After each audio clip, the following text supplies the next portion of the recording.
All right, guys, we're going live here. Just give me 1 second. What's up, man? How you doing there, buddy? I didn't know that. I know. Are you online already? Yes, I am online. I'm just trying to go online on Instagram. My phone is acting up. Perfect timing. Membership now? Can we talk about it after I'm done here? And then we'll do it, okay? Yeah. All right, Deja, you're the dummy for the day. Get over here.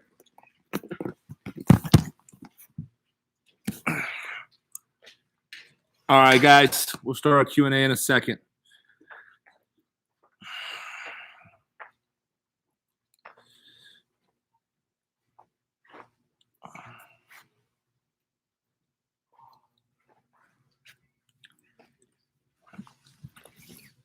He doesn't want you anymore. You've been fired. Yeah, as long as it's not too loud because we're going to be live. So it's fine. All right, guys. Just give me 1 second. My phone is acting up on me. Perfect timing, isn't it?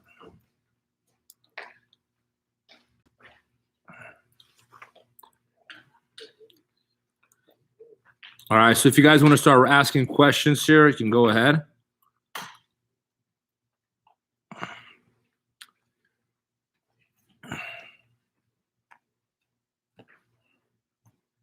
Thanks for helping out, my Max.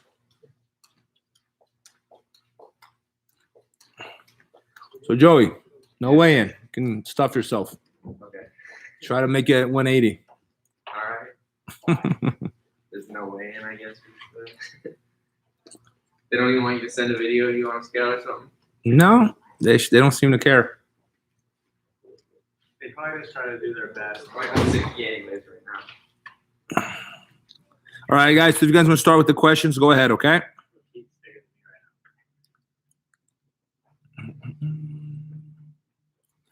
All right. I'm sorry. I'm just waiting on the questions here, guys, and my phone froze on me. This is a very old iPhone. Got Deja here, as a dummy. Deja's a superstar. She's thinking about, like, trading BJJ for wrestling, and we're trying to convince her to do both. She just got her blue belt, that's why. She's, like, part of that statistic, you know? Dang. The blue belts to disappear. I was gone like a week after I was promoted. Whatever.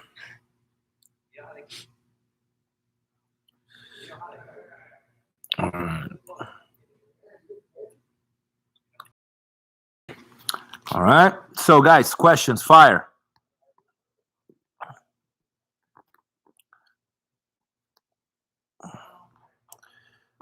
Boom.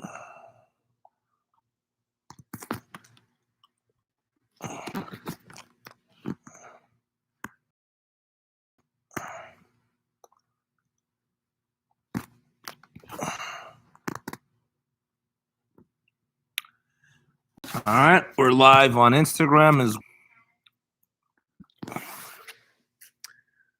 and this connection is horrible today.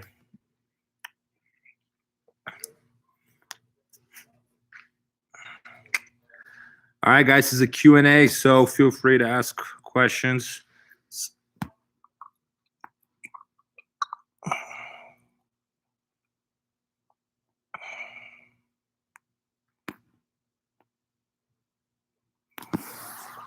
All right, guys, it could be, what's up there, Joe? I see Eddie Sanchez as well. What's going on, guys? All right, guys, so the Q&A, it could be like any technical question, anything you're getting stuck in, right? Weight cut, strategy, rules, fire. The better, more questions, the better. Forte abraço aí pra Itu.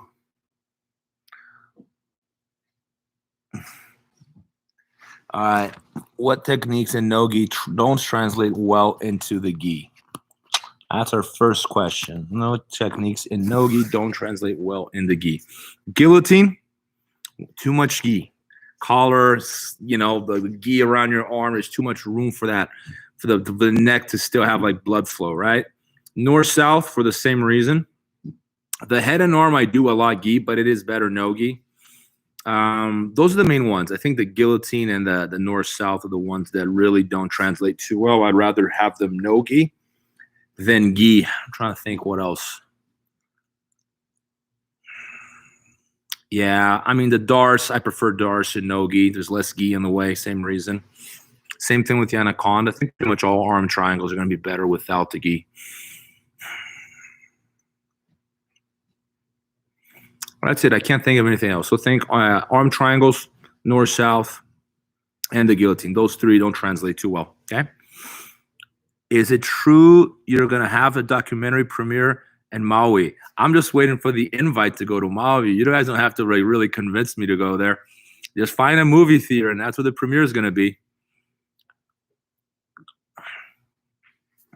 Can you review the Anaconda? All right, let's do it. It's a good question. All right. Deja's perfect for it because she's smaller than me. All right. What do you want me? On your knees. All right. Right there. So what we're going to do is a few different ways to set up the Anaconda, right? The most common one is from the front headlock. So front headlock, one arm goes in front of her shoulder. My weight's going to go on the back of her neck.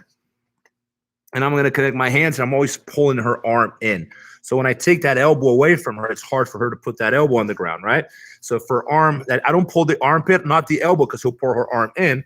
So I have to go like right in the middle of her arm, around the tricep. I want to shoot this arm as deep as I can, right? Because she's smaller than me, it's fairly easy to get my arm that deep. When you're going against someone your size, it's not going to be so simple. So what I'm going to do, at the same time I push my right arm through, I'm going to throw my left elbow in. The deeper my left elbow goes, the better. So this is happening at the same time. So my arms meet in the middle. What my elbow does behind her elbow, it stops her from pulling her arm out, right? So instead of this arm right here doing all the work, my left elbow goes in, and I connect the Anaconda. I don't like to finish the Anaconda on top, so I'm going to roll on bottom. So just going to go 180 with me, Deja. Let's actually just turn here. So we'll do the same thing on the other side. So you guys see what I'm doing on the other side when I'm ready to here. And when I fall to the side, it's important, again, you fall to your side there, Deja. I just want to be looking at the camera so I know what they're seeing. Is that I keep her head in the center. So when I'm here, I can walk my belly into her head. All right? So you don't want her head on this side of my body or on that side of my body. You want her head stuck in the center. So when I push my belly forward, I'm able to squeeze that triangle, that arm triangle. So it's the pressure from the arms, but also the pressure from my belly pushing her head into my forearm, which is a triangle. Okay? When going against a larger person, how do you feel about going right to a sitting position instead of standing to avoid the takedown and losing the 2 points? It just depends on how confident you are in your guard. I'm not against guard pulling on heavier opponents. I think there's a time for that. It's just a matter of, are you comfortable being underneath someone heavier? Because you're at a disadvantage. If you're light, you're going to be on bottom. For the most part, you are in disadvantage. It really depends on the skill level of your guard. That would be the main thing I'd be paying attention to. Let me see. There are ways of taking heavier people down. Like, once again, it depends on your level of judo and wrestling. Like, if you trust it, you can get a heavier opponent down the same way you can sweep or submit someone from the bottom. But there's no easy answer to that question. Like, you just have to make sure that your takedown game or your bottom game is sharp enough to handle a heavier opponent. All right. I want to talk about my documentary. Guys, I've talked a lot about my documentary in the last few days. I'm doing like a podcast today, sometimes two. In fact, I got one just after this right here. Joe is asking, what do they walk their hips away about the Anaconda? You just follow, Joe. So if you got that arm triangle, they're trying to walk away, you have to follow, but pushing your belly in, right? So you have to keep that pressure. So as they try to distance themselves, you just got to keep up, right? Ideally, your arm triangle is tight enough so they are tapping by the time you hit the ground. It's very important. But regarding the documentary, guys, we will finish this summer. We've never worked so hard. We're really making a big push. We have a final cut ready, but we're missing music, animation, subtitles. So it's not really watchable yet. I mean, it is, but it's just not, it's not the final product. So, we're at least another month or two away from releasing it, at least. But we believe we'll be done before the end of the summer. So summer's beginning right about now officially, right? So sometime before the end of August, we should be ready to rock and roll. We put a lot of time and energy into this. And I truly believe we are helping rewrite the history of Brazilian Jiu-Jitsu. I think that's the thing we'll be most proud of. I think at the end of my life, I'll be more proud of this than I was over my ADCC or World Championship, because to me, it's more significant, because 100 years from now, it's still going to be important, right? So I'm really excited about this, and I really hope you guys support. That's very important to me, that I get support from you guys as well, because it is for the community. It's not for me. It's not for, only the history nerds. It's for everyone. All right. You're welcome, man. All right, guys. Okay, what made you decide BJJ was a viable career option? That was not a decision. That was an accident. I never decided on BJJ as a career. I just liked it too much to stop and to care to do anything else. It was never a conscious decision. I think that's some people like, oh, there's a moment where you make that tough decision, right? You're going to do this or that. When I was like 19 and 20, and people were trying to push me to get a real job and go on with my life, I just didn't care. I just wanted to. I remember my dad talking to me, my grandfather, my uncles, they'll try to kind of talk me out of it, a little worried that I was still playing Karate Kid, quote unquote. So my dad called it. But it was like a little reckless even, it's like a shot in the dark and like all or nothing kind of thing. And I don't regret it, but it could have gone really bad for me as well. So there's these two sides of it, it reminds me of a quote, Pops and Gracie, who we interviewed for the documentary. And I asked him for life advice, and he went like this: in life, you have to be inconsequential. And it sounded very irresponsible, especially coming from an 82-year-old man. But I understood what he was talking about. Like, you got to take your chances. You got to pursue your dreams, and you got to be a little reckless. And sometimes being too responsible will make you a coward, So there was an element of that in throwing myself head first. But it wasn't really conscious. It was just more like I just didn't want to stop training. And training was way more important than developing a career, All right. Would you have a date when you can open the gym yet? I do these lives at the gym. So I normally have a couple of people that come with me to help out. But you can message me privately and we can discuss that, So feel free to message me privately if you guys want to discuss training, okay? Are you worried about upsetting the Gracies with your documentary? I think they'll try to ignore it. I think the best strategy for them is to ignore it completely. The more they react, the worse it's going to get. So I really truly believe that their reaction is going to be to ignore it. If we become too big where they can't ignore, they won't be able to challenge it, because they're going to get into discussion. They know they can't win. Because the truth of the matter is, none of them are versed enough in the history of jiu-jitsu to be able to have this discussion with me or with any other researcher. You can't argue. We got the facts. We got the articles. What are they going to argue with? Something they heard from someone else. They heard it from someone else. That's what they're going to say. I heard. And they're going to have like some website link or some Wikipedia article. When we got like primary sources, you can't argue with like good scholarly research. There's no argument to be had. What you could do is you could dispute like some areas of interpretation. There's some room for interpretation given the facts, and they can do that. Like, okay, this could be interpreted this way instead of that way. I think that could be a fair point, but I think the main points of the documentary are not up to dispute. One of them, my favorite, is how what we're doing is not really jiu-jitsu, it's judo. End of discussion. We're not doing jiu-jitsu. You can watch footage of pre-Meiji jiu-jitsu and it has nothing to do with what we're doing. What we're doing is modified judo. You can call it Brazilian jiu-jitsu. No one's going to change the name, but you can look at what Carlos and Helia were practicing in the 1940s, 50s. I mean, you can dig the footage. And what does it look like? Watch them. What does it look like? It's judo. They were just calling it jiu-jitsu, but it was judo, just involved in a different direction because of the rule set. But originally it was all judo, right? So, it's some things are so obvious to me, they don't even merit discussion. All right. How do you become good at coaching Matt's side at tournaments? Okay. How do you become good at coaching? You know what? Coaching to me is complicated because people react differently. I was the kind of guy that if I could listen to the time and the score, that was enough. I had a hard time, like, your left hand, grab his right sleeve, shrimp off your right elbow, put your right foot. If you give me too much information in the middle of the fight, I can't. I'm too focused on the fight to pay attention to complex instruction. Other coaches, they give very complex instruction and their fighters react to it well. I try to be somewhere in the middle, and the more I get to know my fighter, the more I learn how he reacts to coaching, and I try to accommodate to individuals specifically. Of course, it's harder if you have a lot of people. But if you want to be a good coach, start with this. All right, coaching. Tell them the time, tell them the score, and tell them not to quit. Those three things right there. It's very basic. Start with those three. And then you can start adding a little more. You can start noticing what your opponent is doing. Try pay attention to what your fighter is doing, their mistakes, but try to like look at the openings of the other party as well. Like, oh, this person's got a really good lasso. And then you can instruct your fighter not to give them the sleep so they don't get caught in the lasso. Try to make it clear. One of the biggest problems is not so much good or bad coaching, is the fact that you have 6, 7 people in your corner and yelling 7 different things.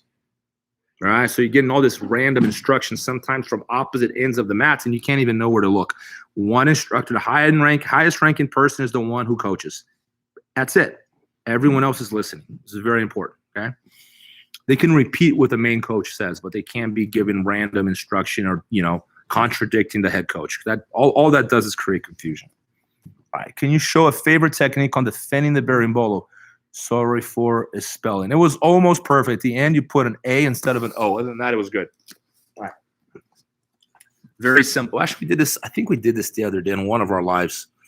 Similar. This is how I deal with all De La Hivos, really good De La Hivo. So for starters, most of the bowls will come from what we call a short hook. So he has a short hook. The traditional De La Hiva goes all the way across my hip, right? People with shorter legs adapted to a short hook. Even people with long legs use this now, right? Because it's easier to get. The problem with this is it's easier for me to open my knee. It doesn't stop me from squaring up with it, right? If she goes all the way through, this stops me from squaring up with her, right? So she has more control here, but it is harder to get. Go back. Anyway, what this does right here, it's constantly pulling me forward. It makes my knee slice useless because if I drive my knee forward, she's going to dip her head underneath me and go for the bolo, right? So what I normally do here is I step back. I don't want her holding my belt because she grabs my belt, she's going to pull me over my center of gravity. Just lean down a little bit. Okay? She's going to move over my center of gravity. So I always kind of stay away, and I'll hand fight her here if I have to. I don't let her grab my collar. I don't let her grab my belt. I keep my hands protecting my belt at all times. If I keep a stiff leg, see how her foot just popped out? Look at my leg. It goes stiff, and if I turn my knee out, it's not that she can't keep the hook. It's a lot harder. So I always go straight leg, and I get my kneecap pointed out. At the same time I'm doing that, I'm digging my hand on her pant right there. Get a pocket grip at the end of her pants. So if she tries to get that De La Hiva hook again, I punch the inside of her shin with my stiff arm. So if she's trying to get that, she can't try to get that De La Hiva. All right? And there's no berimbolo here. All right? They can try, but if I can just pick up this leg, how are you going to go berimbolo? Right? How am I going to pass her? Now, that's many different ways of passing, but just always keeping that stiff arm with the pocket grip at the end of her pants stops the berimbolo every time. Here's the catch, though. You have to win that grip on the pants before – sorry about that. Before she actually, or your opponent or her or whatever, it actually goes for the bolo. There's such thing as too late, right? If you react too late, it's like anything else. If you react too late to a flying armbar, it's too late, right? So the timing becomes very important. Highly recommend you guys pay a lot of attention to that and make sure that you react promptly. But you're going to have a hard time getting that grip on the shin if you're pulled overboard. So pay a lot of attention, not letting them grip the belt or the collar, right? When they get one of these two, what they do is they pull you over your center of gravity. And then it's going to be hard to peel that leg. So try to keep yourself at bay, distant as possible. Don't let her grab the collar. Don't let her grab the hip. And then you can keep pushing that shin, okay? All right. I hope that helped there, Billy. All right. What international IBJJF tournaments do you recommend hitting in terms of attendance and good competition? I don't know what rank and what division you're in, but let's say adult division, you have to qualify for the Worlds. For brown and black, I believe now. I think it's the same for pants, only black for pants. I can't remember now. But the pans and the Worlds are the two biggest ones, really, right? And then if you're a master, then it's going to be the Masters Worlds. The Masters Worlds is the biggest tournament in the whole of all tournaments. I think it's only smaller than the Brazilian Championship. The Brazilian Championships starts on Monday and ends on Sunday. It's like a 1-week tournament, right? And the Masters Worlds is like getting close to it. I think we're starting on like Tuesday and Wednesday these days, and it's like 5-6 days long. So it's a pretty big event. We're talking like 6,000 competitors. That would be a good one. So the big ones, you're guaranteed to have competition. No matter what your division you're in, you're going to have at least a couple fights. At the very least. All right, guys. I will be going live on Instagram soon for another live. I got an interview live here with some friends. Actually, it might be Zoom. I don't know. So if you guys are on Instagram, like, check again, because we got another 10 minutes to go here, and then I'm gonna go do the podcast. But I think it's on Instagram. If memory serves me well. All right, guys. What other questions do we got? What's your favorite attack from side control in the gi? All right, get over here. Wow. It changes all the time, right? I go through phases. Like lately, the last few years, really, one that I use a lot is this guy right here. So she gets this frame around my neck. Deja's been trained properly, so she's putting her hand in the right place. Notice where she goes with the hand. Look at how far behind my shoulder that hand is. She's past the little zenith line there, right? Which is where she should be, because that way she's framing my neck with her forearm. Most people don't do that. Most people do this right here. Exactly, right? They push with their hand. And I love when they do that, because they just give me something, and it's very easy for me to use. So I'll open the elbow and connect my own hands. So I create sort of like a triangle here with my elbow. I go 1, 2, I bite with my wrist, and I roll in. So once again, I push the elbow open, I lock my elbow on her hip, and I cup my own hands. And now she's stuck. I bite the back of her wrist with my chin, and I roll my right shoulder in. At that point, she can't free her hand. It's over. She's lost, right? Okay. That's my favorite one. Like some other ones that I use. Like I go through phase. I use the NorthSouth a lot. As I've gotten heavier, the NorthSouth has become more efficient, right? So the NorthSouth has been working really well for me. I don't like it a lot in the gi, though. It's mostly no gi. It depends. I really go through phases, guys. I don't have, like my favorite submission over the past 20 years has changed so many times. If you insist, like my all-time favorite is a rear naked, because it's always what works. It's the most consistent one. But, even in side control, it changes all the time. It's always changing. Okay, how do you like kinks? Oh, God. Okay, did you think you're looking for a new gi sponsor? All right, guys. Fire. Give me some tough questions here. Give me some tough questions.